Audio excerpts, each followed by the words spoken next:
Panginoon sa kanyang mga salita sa pamamagitan ni Jeremiah, sa chapter 4 ng Jeremiah, na kung saan yung una ay yun yung panawagan ng pagsisisi, verse 1 to 5, verse 1 to 4. At dito naman sa verse 5 to 8, yan.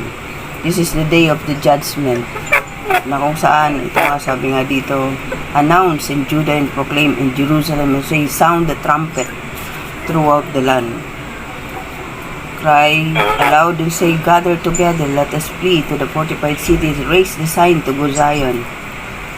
Nakita natin dito yung yung panawagan pa rin ng Panginoon. Yung judgment ng Panginoon talagang mangyayari ito. At hindi ito joke lang na binabaliwala ito ng karamihan. So, itong judgment na ito na pinarating ng Panginoon sa pamamagitan ni Jeremiah sa bansang Jerusalem at sa Judah, sa buong Jerusalem, ay hindi lamang ito tumutukoy sa kanila, but this is the coming judgment to the mankind. Na una nga ay pinanawagan ng Panginoon ang pagrepent, pagbalik loob sa Panginoon sa kanilang mga ginagawang pagtalikod sa Panginoon at pagsamba sa mga Diyos-Diyosan. At ito ay pinakita rin dito yung kung ano ang mangyayari at ano yung magiging resulta ng kanilang mga ginagawang pag-disobey. Yung disaster, sabi nga dito, terrible destruction, bringing disaster from the north.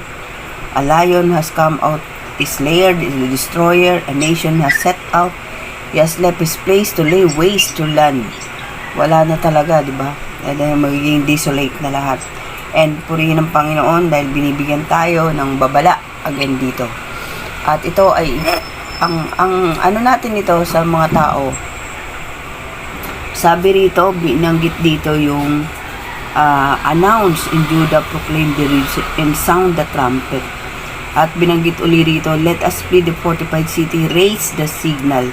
Napakahalaga nitong yung sound the trumpet and raise the signal is ito yung trabaho natin para iparating sa mga tao na bigyan sila ng babala para sa coming judgment, yung disaster and the destruction coming po ba.